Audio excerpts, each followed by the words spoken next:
दर्शकों, स्वागत है आपका हमारे YouTube चैनल देवज्ञ वैष्णवी में। आज का विषय है दुर्गा सप्तशती के पाठ के बारे में। दुर्गा सप्तशती के पाठ के क्या नियम होते हैं, उन्हें हमें कैसे शुरू करना चाहिए। दर्शकों, दुर्गा सप्तशती का पाठ एक आध्यात्मिक विधि है, धार्मिक भावनाओं से जुड़ी हुई है। इसमें शक्ति की उपासना की जाती है, इसलिए इसे सही नियमों और विधियों से पालन करना आवश्यक है, ताकि इसका हमें पूरा लाभ प्राप्त हो सके। दुर्गा सप्तशती पाठ करने से पहले कुछ बातों का आप अवश्य ध्यान रखें। सबसे पहले आप पाठ शुरू करने से पहले स्नान करें, शुद्ध वस्त्र पहनें, साफ सुथरे वस्त्र होने चाहिए और जहाँ पे आप पाठ करते हैं उसके लिए एक साफ और शांत जगह का चयन करें। उसके बाद माँ दुर्गा की मूर्ति या चित्र साफ सुथरे स्थान पर रखें, स्वच्छ स्थान पर रखें और उनके सामने दीपक जलाएं। इसके साथ ही गंगा जल या साफ जल से स्थान का शुद्धिकरण कर लें। गंगा जल के छींटे चारों तरफ मार लें। उसके बाद दुर्गा सप्तशती का पाठ करने के लिए सबसे उत्तम तो सुबह का समय होता है। सुबह का समय सबसे शुभ माना जाता है। विशेष रूप से नवरात्रि के दौरान इस पाठ का अधिक महत्व होता है, लेकिन इसे किसी भी दिन आप कर सकते हैं। पाठ शुरू करने से पहले ध्यान रखें कि आप माँ दुर्गा से आशीर्वाद प्राप्त करें और अपने मनोवांछित फल की प्राप्ति के लिए संकल्प करें।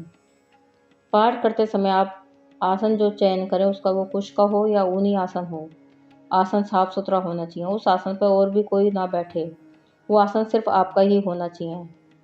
पाठ के लिए आपको फल, फूल, अक्षत, जल, दीपक, धूप और भोग का प्रसाद इसका इंतजाम कर लेना चाहिए।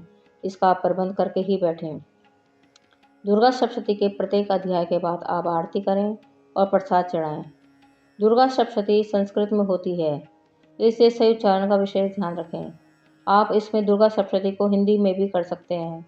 हिंदी भाषा में भी दुर्गा सप्तशती का पाठ करना पूरा फल देता है। यदि आप दुर्गा सप्तशती का पूरा पाठ एक बार में नहीं कर सकते, तो इसे आप नियमित रूप से रोज करके विभाजित करके भी कर सकते हैं, लेकिन आपको एक निश्चित समय जरूर होना चाहिए। पाठ करते समय मन को एकाग्र रखें, मन को इधर उधर भटकने ना दें। पूरी श्रद्धा और भक्ति से माँ दुर्गा का स्मरण करते रहें। पाठ के दौरान अपने शरीर और विचार को शुद्ध रखें, स्थान की शुद्धता बनाए रखें। अशुद्ध मन से पाठ करने से उसका प्रभाव कम हो जाता है। इन नियमों का पालन करके आप दुर्गा सप्तशती का पाठ करके माँ दुर्गा से लाभ प्राप्त कर सकते हैं। दुर्गा सप्तशती में कुल 13 अध्याय होते हैं, जिन्हें मुख्यतः 3 मुख्य चरित्रों में विभाजित किया गया है: प्रथम चरित्र, मध्यम चरित्र, उत्तम चरित्र। प्रथम चरित्र में महाकाली का महिमा का वर्णन है। इसमें मधुकैटभ नामक राक्षसों के वध की कथा पे ये आधारित है।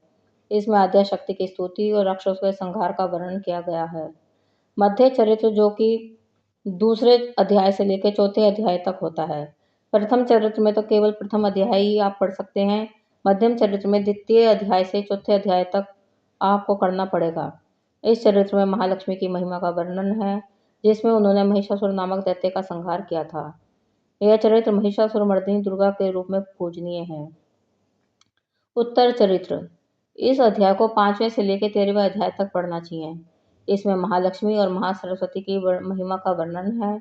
इस चरित्र में शुंभ, निशुंभ, रक्त बीज और अन्य दैत्यों के वध की कथा का वर्णन है।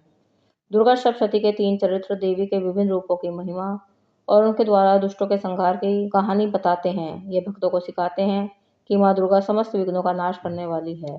इन सब नियमों का पालन करके आप दुर्गा सप्तशती का पाठ आरंभ करें और माँ का पूरा लाभ प्राप्त करें। धन्यवाद।